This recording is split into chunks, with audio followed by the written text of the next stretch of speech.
Allora, ben trovati, ci troviamo con Alain de Benoit, che insomma io ti considero uno dei più importanti filosofi europei, ma soprattutto perché ti distingui dagli altri. Io vedo un mondo culturale tutto omogeneo, Sì, sì. e poche variazioni, no? E distinguersi dagli altri vuol dire avere coraggio. Tu hai coraggio di opporti a una tendenza che è quella dell'Europa oggi di livellare tutto sullo stesso piano. Tu hai scritto un'opera molto bella e divulgativa, Piccola. piccola ma divulgativa. Che cos'è l'ideologia del medesimo?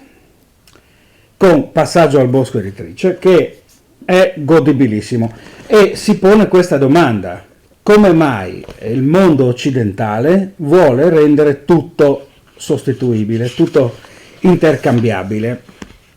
Ma allora io vorrei farti questa domanda a lei, cioè ha senso ancora oggi parlare di identità dei popoli, identità della comunità, quando un ventenne di Parigi, un ventenne di Berlino, un ventenne di Roma usano gli stessi vestiti, ascoltano la stessa musica? Ouais. C'est vrai que le monde dans lequel on vit devient de plus en plus homogène. C'est-à-dire que quand on voyage dans le monde, on voit de plus en plus les mêmes choses, les mêmes vêtements, les mêmes informations, les mêmes films, les mêmes chansons, les mêmes constructions, etc. Et il y a une tendance à l'homogénéisation. Mais en même temps, je crois qu'il faut en avoir une vue assez dialectique. Plus il y a d'homogénéisation, plus ça potentialise une résistance qui se manifeste de toutes les façons possibles. Par exemple, aujourd'hui, dans le domaine des affaires internationales, le rêve d'un monde unifié est en train de s'écrouler sous l'effet des tendances à la multipolarité. Notamment par le moyen de la montée en puissance de ce qu'on appelle maintenant les grands États civilisationnels, la Russie, la Chine, l'Inde, l'Iran, etc., qui rompent cette idée libérale et américaine ou américano-centrée que l'on va vers l'unification du monde. Donc je ne crois pas du tout à l'unification du monde. Je vois bien que plus le mouvement d'homogénéisation s'étend, d'homologation, plus il y a des fragmentations, des nouvelles frontières. D'un côté, il y a une tendance à supprimer toutes les limites, et en même temps, les limites, elles réapparaissent, mais c'est une espèce de duel permanent. Je donnais l'exemple des relations internationales, mais on pourrait aussi parler de sociologie élémentaire et même de sexualité. Il y a aujourd'hui une tendance qui croit que pour que les hommes et les femmes soient égaux, ils doivent être les mêmes. C'est-à-dire qu'on doit supprimer la différence entre le masculin et le féminin, effacer cette différence. Et en réalité, elle ressurgit toujours, mais on a l'impression que ce combat se porte en ce moment se porte aux extrêmes. Et on voit bien que on è dans des heures véritablement décisive. Ma è molto importante quello che dici, soprattutto la planimetria anche internazionale di questa omogeneizzazione, come accennavi anche al mondo americano, il maschile e il femminile è molto chiaro. Ecco, io ti chiederei però adesso, in questo processo, il ruolo della tecnologia, la macchina. C'est autre chose, on va parler de la technologie, mais d'abord à propos des identités, des traditions, des communautés. Oui, ça existe toujours. Ce ne sont pas toujours des communautés dans lesquelles nous nous reconnaissons, hein. Mais en France, il y a beaucoup de débats, par exemple, sur le communautarisme. On parle de la communautarisation des migrants africains, arabes, etc., qui créent des communautés et qui vivent en communauté. Et en général, en France, c'est quelque chose que les pouvoirs publics n'aiment pas du tout parce qu'ils voudraient assimiler des individus.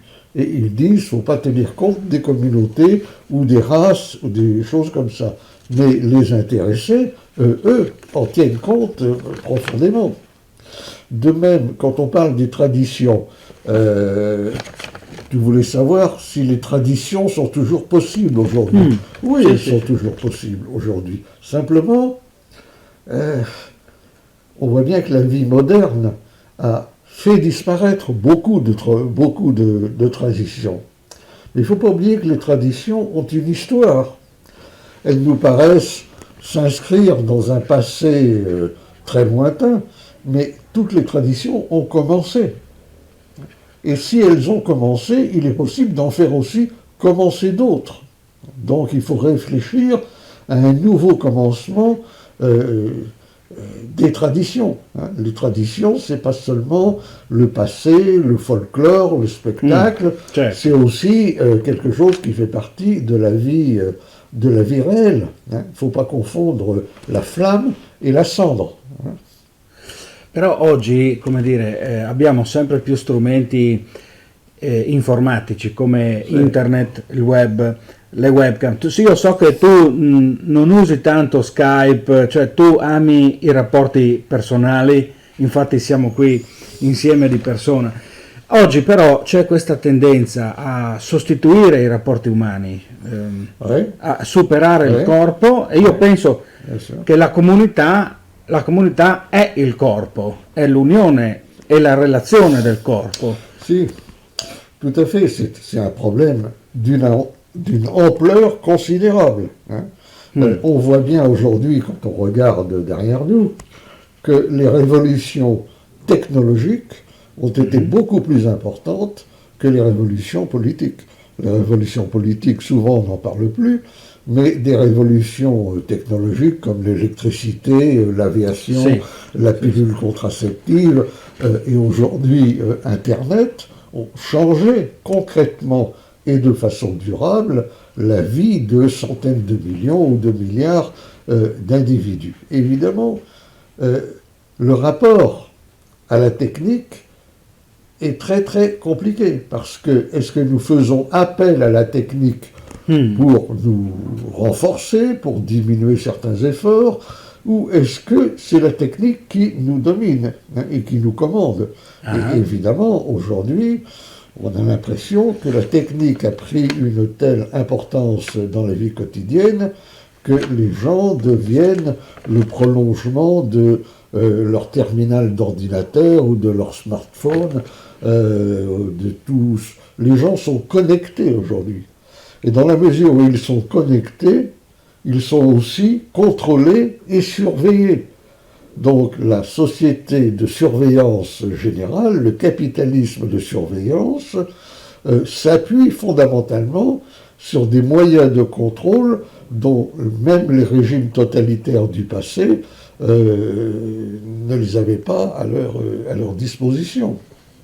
Alors si on lit un auteur comme Heidegger, par exemple, il montre bien que ce que dans l'Antiquité on appelait la techné est tout autre chose que la technologie actuelle, qui, pour citer ses propres termes, est en quelque sorte de la métaphysique réalisée, c'est-à-dire qu'elle est née d'un état de la science qui a considéré que la matière était inerte, que le cosmos était silencieux et qu'il était un objet que le sujet humain pouvait raisonner. Et en réalité, on a vu se dérouler le phénomène typique de la dialectique de l'homme et de l'esclave selon Hegel, c'est-à-dire que nous dépendons de la technique beaucoup plus encore qu'elle ne dépend de nous.